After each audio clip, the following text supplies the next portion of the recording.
Hello YouTube, D-Decken here.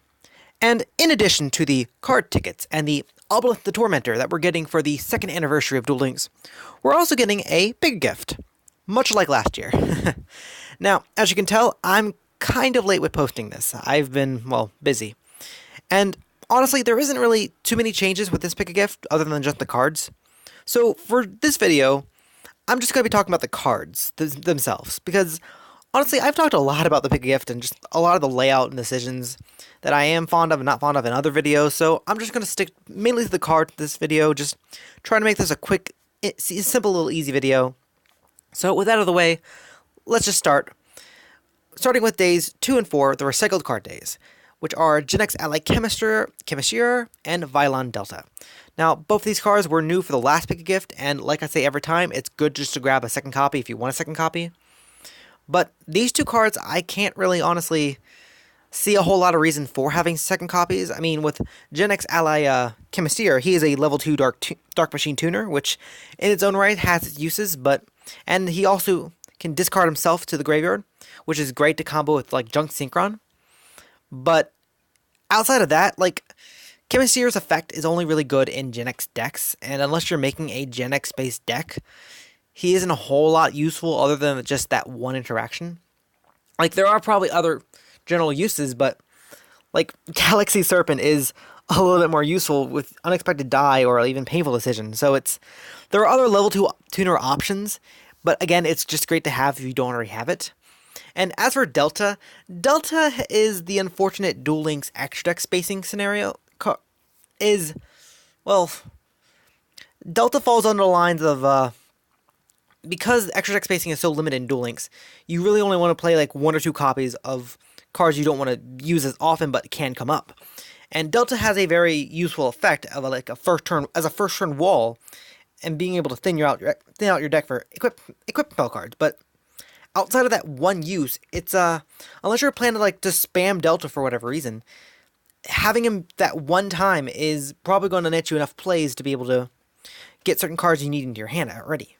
Like, unless you're playing like a Noble Knight deck where you want to have a bunch of equipped spells ready at all times, like outside of Vylon, there isn't a whole lot of you need to run 2 copies of it for whatever reason. Like, 1 copy can just suit you much fine, and then you still have the other 4 spaces to use for other things, which I'll talk about in a little bit here. So, yeah, like I said, now, granted, there are of course certain extra cards that you do want to run multiples of, or people do run multiples of, like Anki and Armadeus. Do I agree with that? No, but there are cards that people do want to run more often to be able to play more often. But with Vylon Delta, I've mentioned before that there is another Vylon Synchro monster that you summon that has the same level that you generally want to attack with. Vylon Delta is more like a monster you want to defend with. So having 1 is fine, but I'm not sure about having multiples. That said, moving on to days 6 and 8, trying to make this a quick, simple video, talking about the new cards Emissary of Pandemonium and Battle-Tuned. Now, Emissary I find interesting because he's a level 7 Fiend Tuner that can also be treated as a level 5. And, well, regardless of the fact that it's meant to be paired with the second card in this list, Emissary is... I can see a couple different ways Emissary can be used, like with Archfiend Emperor, discarding like level 5 higher Fiend monsters to revive it. But in addition to that, it also, in that specific deck scenario, I guess, it also lets you get that deck option to go into Gigantis Castle and, weirdly enough, Azorize Silver Dragon. Because you can just make it because you turn this into a level 5 and then you tune it with Archfiend Soldier, and you spit out Azorize, and you just let it sit there for a turn. And once it sits there for a turn, it can just revive your Archfiend Soldier back every turn. Or in some variant scenario of that, like that's a weird thing to bring up, but it is something that I used to do with my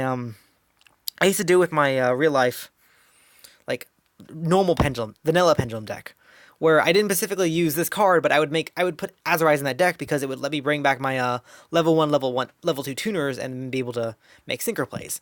Now, granted, that was back in Master Rule 3, and then Lynx came out, and I haven't really played with the deck since, but I'm bringing up fond memories. But again, this card is mainly here just to pair it up with the second card, and the second card is honestly, the entire reason I still wanted to make this video is because it is going to be a big card in the game, and that's Battle Tuned. And if you don't know what Battle Tune does, you banish a tuner from your graveyard to let one monster gain its attack power. And that's kind of crazy because in the description, it doesn't say until the end phase. In other words, this is a permanent gain. So, again, ignoring Emissary just for a quick second, you're generally going to be using like cards like Junk Synchron, or you're going to use Toon Warrior, which almost everyone who has bought the structure deck is going to have access to. You're going to use those as your like base targets. And even though ideally you're meant to use them on the Synchro Monsters, you can technically use this on any one given card. Now, if you use it on like Synchro Monster, let's say you're using Toon Warrior to make Lightning Warrior, that banish Toon Warrior, you make Lightning Warrior a 4K monster right there. Or even better, Goyo Chaser, a card that people are kind of iffy on. It has 1900 attack. If you summon it with Junk Synchron, you immediately can pump that thing up to like 3200 attack, run over like a 3K monster or something. You steal that 3K monster. Even though its attack is half, a 3K monster's attack being halved is still like 1500. That's still a pretty decent chunk of damage too. So I mean, like, not to mention this card is a quick play spell, and the reason why that's so important is because like Duel Links has slowly over time like done the progression of attack power hype over time. In other words, I can't really describe it that well, but like for the longest time, like the smallest increments of power mattered. Like we had oh gosh, what's the trap card called? I can't think of it offhand, but like for the longest time, 500 attack was like the definitive, that's a high boost. But then we had like cards like Inspiration, and then we got Rush Recklessly. Well, not Rush Recklessly, which did 700 attack. And then we got Wall Disruption right away, which was by itself a single 800 attack. And then we got, of course, Bursting Winds, and then we got Axe of Despair, and then Mage Power. Mage Power by itself is 500, but with another card, which you generally will have, is 1000 right there. But Battle Tuned, like, again, if you're using it on Junk Synchron or you're using it on Toon Warrior, that's like 13 or 16 attack points you can give to your monster. So it's slowly more and more hype power for attack boost, or attack difference, I guess. And that's kind of scary, too, especially since you can use the thing during the damage step. Now, the one thing I didn't want to mention... No. Going back to Emissary of Pandemonium. 2600 attack tuner. Obviously, like using the card itself and certain decks is going to be a little bit more difficult, but if you were to use that in like the Archfiend Emperor deck I mentioned, that turns like Archfiend Emperor into at 3000 base, into like a 5600 like charging wall. It's like, that's scary. Now, granted, of course, right now we only have one of each of these, but come the next Pick a Gift, usually they recycle these cards, so that's a good chance to get a second Battle Tune, and that's even going to be scarier.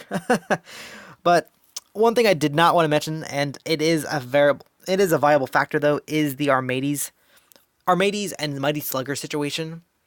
Like, with Armades, you're generally going to make it with Junk Synchron. Junk Synchron has 1300 attack, so if you combine it with Armades becomes a 36 attacking monster that your opponent can activate spell or trap cards to, which is stronger, generally speaking, than Ancient Gear, which is basically Ancient Gear Golem, but it's easier to summon. and at that point, we'll have higher attack points. Now, same card investment, but what's even scarier is because this is a quick play card and you can use it during the damage step, if an Armades will attack, well, like, again, I've played Ancient Gear for a long time, so the argument there is Armades will attack, and they'll wait for Armades' effect to kick in, and then during the damage step, they'll then play it, so your opponent can't chain response. So your 2300 attack will then go 36. And the reason why that's important is because they're holding Battle Tune in their hand instead of setting it. And the reason that's important interaction is because when you go into battle phase and you do something to that Armades, whether you're using a Offering to the Doom or you're using enemy controller to switch to defense mode right away, that means the opponent was just holding on to that Battle Tune in their hand, and Battle Tune is not restricted to Synchro Monsters, so even if you do manage to destroy that first Armades, generally speaking, decks are running multiple Armades, so they'll just make a second Armades, and they'll still be ready for that like attack and then damage step, play the Battle Tune. So, on the one hand, I like Battle Tune, but it's like Armades as a factor is still really just ruins this card, just in terms of the design, because now, instead of just worrying about Armades, we're now worrying about a 3600 attack Armades. And just, I like the card. It's a very nice card. It's It rewards players for using tuner monsters and incorporating synchro into the deck, and can possibly incorporate synchro into the deck, but again at the cost of some varying. Ugh, I'm rambling. And okay, wow, I did not mean for this video to take 10 minutes, but that's kind of my quick thoughts. What are your thoughts? Do you like this? Do you like these cards? Do you not like these cards? What are your thoughts overall? Let me know in the comments, and have a good day.